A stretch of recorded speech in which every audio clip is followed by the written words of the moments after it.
Hello, everyone, and welcome to another episode of Agave Talk, your number one source for everything agave. We appreciate you being here with us today. Today, look at this bottle. You've never seen this bottle before. This bottle's not even on the market right now. This right here, I'm excited. I'm excited. And I've been staring at this bottle for some time now. I've had other few brands that I've had to get through reviews before I open this up. And you all know I do like to open up on camera. I do not like to drink beforehand, right? It's one shot, one take. Let's do it. And I'm really excited. This is a brand called Santaleza. It's a newer brand to the market, about a year or so. I'd say a bit over a year, just right at a year possibly. I have reviewed before both their Reposado and their Blanco. Go check those out. Both of these are solid tequilas. And this right here, I can't call it a tequila. You might be thinking, hey, what's this tequila?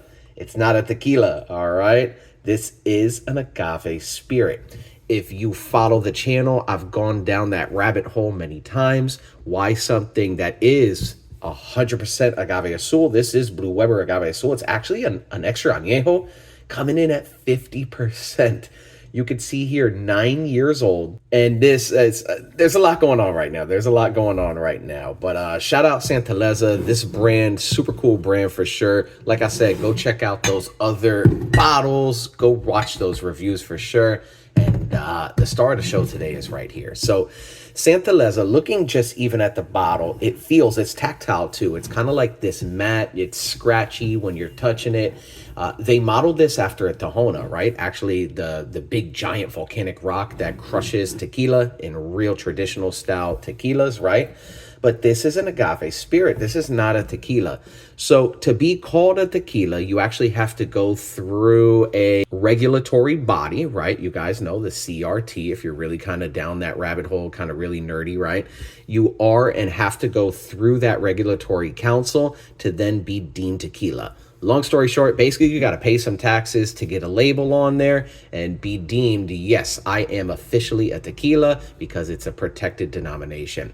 There's many distilleries throughout Mexico who are making agave spirits, but they don't have enough money to be able to pay that tax and or just flat out don't want to pay it. They have the money, they don't want to, right? So that's what this is. This is a tequila. It's 100% Agave Azul. This is a tequila, but they did not go through the regulatory council to then get that denomination. So they're calling it an agave spirit. When I tell you some of the best tequilas and mezcals that I've had really are labeled as agave spirits. You could do some cool stuff with it. This is a 9-year-old agave spirit coming in at 50% an overproof extra añejo. What's 9 years old? Well, the brand itself, they're resting this tequila for 4 years. So they're using oak barrels to rest this tequila 4 years over that 3-year threshold, making it an extra añejo and actually a pretty aged extra añejo, right? So if you're 3 years 1 day, that's an extra añejo. But they're resting in oak for 4 years. That's really good.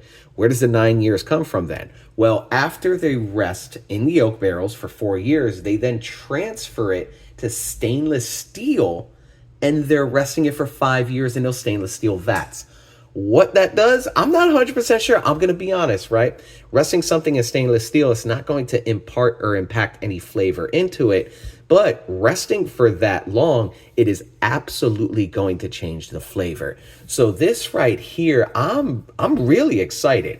Not only because extra añejos are my jam. You guys know if you do follow the channel first, thank you.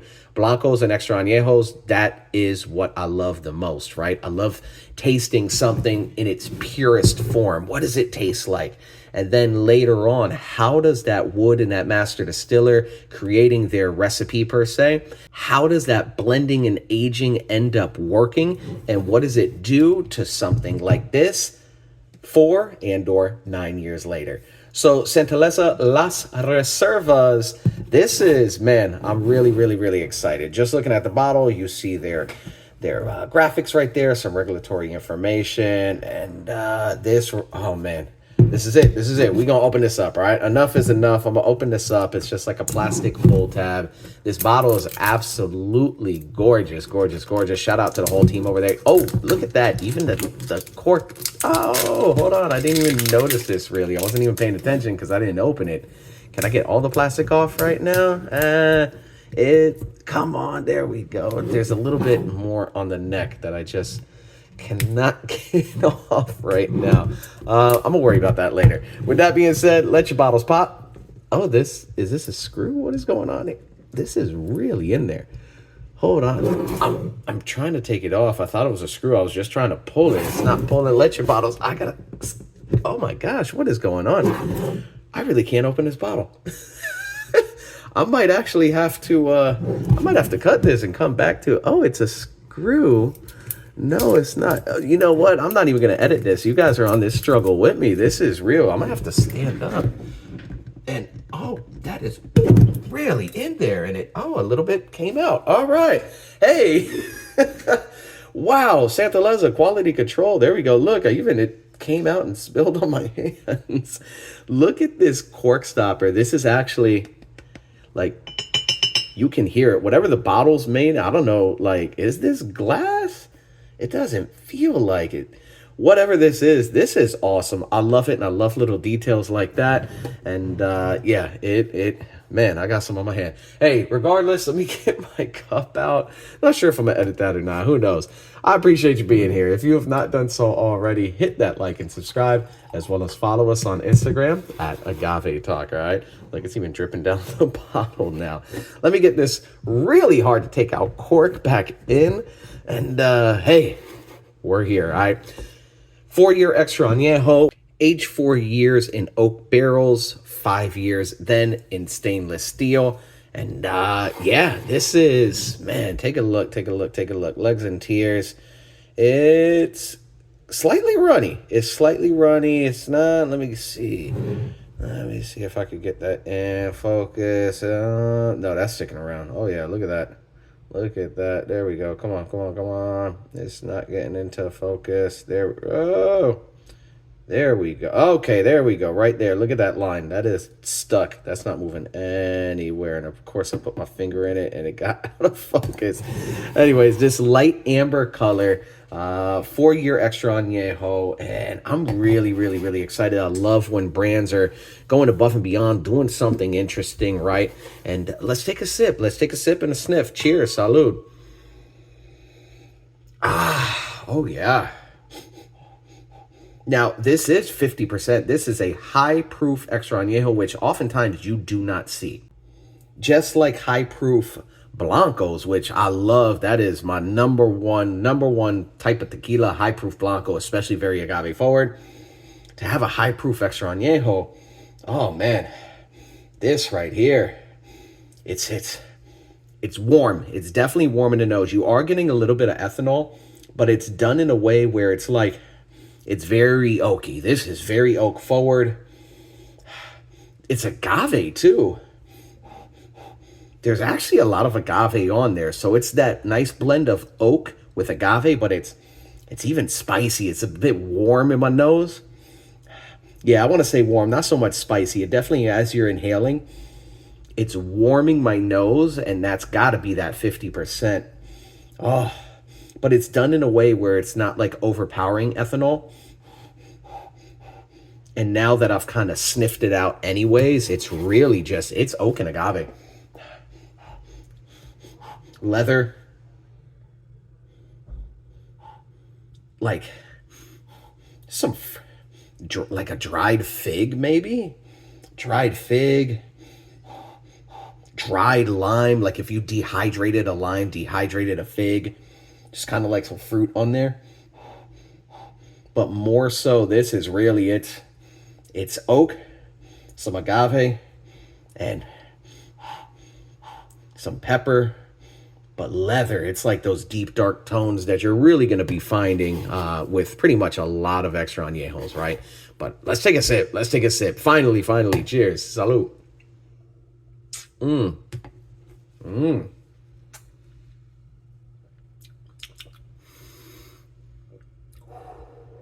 Oh, wow.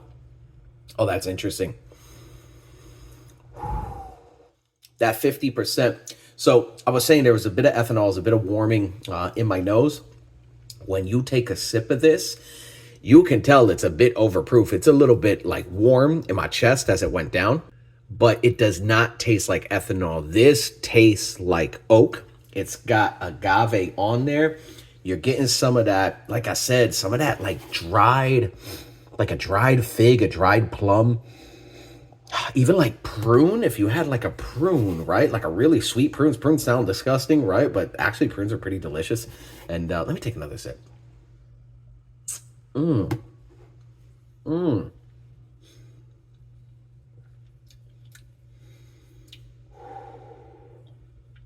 Oh, yeah.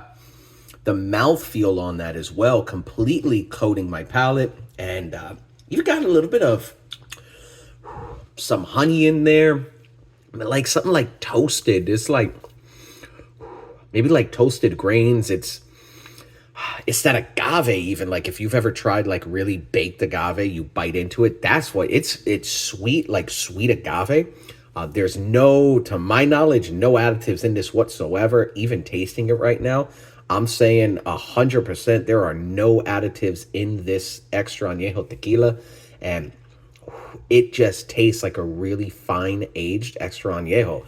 I'd be curious. I would love to try, because the master distiller did this. They went ahead and tried that 4-year extra añejo. I know they did, right? You have to. As you're the master distiller aging tequilas, you take samples here and there, and you're deciding, yeah, this is it. Oh, this is the right time to bottle it. That master distiller at that 4-year mark took a sip and was like, you know what? We're now going to throw it in stainless steel vats for 5 extra years. Total 9 years. I want to taste that 4-year extra añejo, and I then want to taste this, the 9-year, right? Compare the 4-year to that 9-year. What did that 5 years of sitting in a stainless steel do to the flavor? I would love to make that happen. But, oh yeah, this is just a really solid extra añejo, and I really appreciate the fact that we are at 50%, 100 proof with this. And I'm going to take another sip. Oh,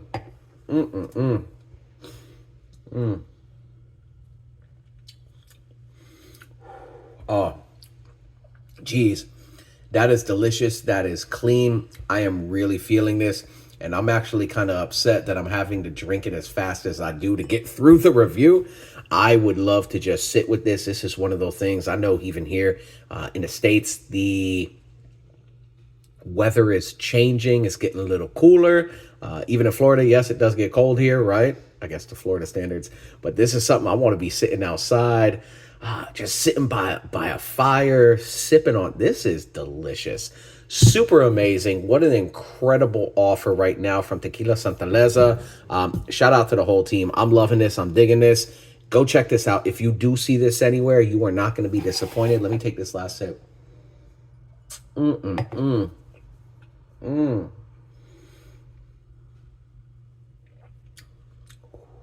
Oh, yeah. Ooh, there was that leather. That leather came through.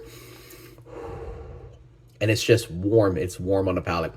Santaleza, you guys ever see this, go get this. Shout out for sure. Make sure also then go check out both the Reposado and the Blanco. They're doing some great things. I'm digging it. And I appreciate you being here. If you have not done so already, hit that like and subscribe, as well as follow us on Instagram at Agave Talk. And there it is. Take care, everybody.